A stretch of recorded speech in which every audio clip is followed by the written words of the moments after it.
"You're all set, sir." The perky young associate handed the bag to Jamie. "Thank you," Jamie replied. A smile plastered on his face. A smile that was starting to crack. So many things had gone wrong lately.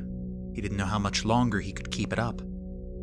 Jamie held tight to the bag that contained his new phone as he made his way to the car. Taking a seat behind the wheel, he pulled the phone out of the bag and started opening the packaging. He held down on the phone's power button for a moment. The associate had promised the device would come charged. After a pause, the light blinked, and the phone started to come to life. There was at least one thing that was going according to plan. It had been 3 months since Steve disappeared. Jamie had come home that evening with takeout. A twinge of dread seized his stomach when he came upon the slightly open front door. The takeout hit the floor when he stepped inside and saw the place a disaster. And the blood. There was so much blood. The police were ruling it a homicide even though they never found a body. That's what Steve was now. A body. Wrapped in a blanket, Jamie stood out in the yard shivering in the warm summer night.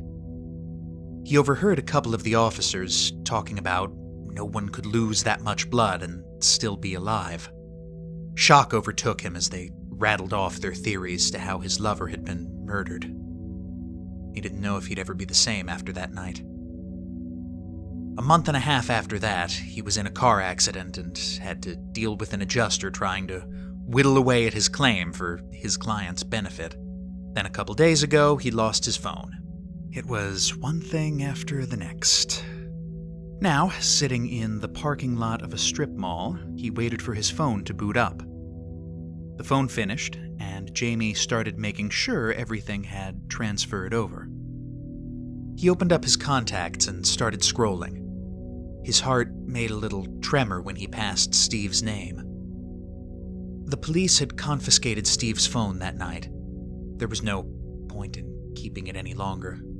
It had been 3 months. No one was looking for Steve. Maybe this would help him start moving forward. Jamie highlighted the number, and his finger hovered over the delete contact button. He couldn't bring himself to press down. Instead, Jamie's finger found itself drawn to the call button.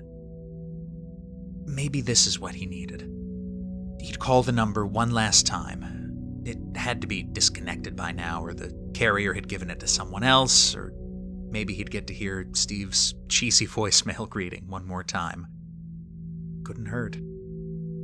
He pressed the call button and held the phone in front of his face. The phone trilled at him. And then the other line picked up.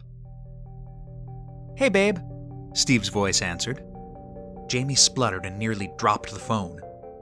"Hello?" Steve asked. "Are you there?" Jamie's trembling hand raised the phone to his ear. "Steve?" "There you are," his boyfriend happily answered.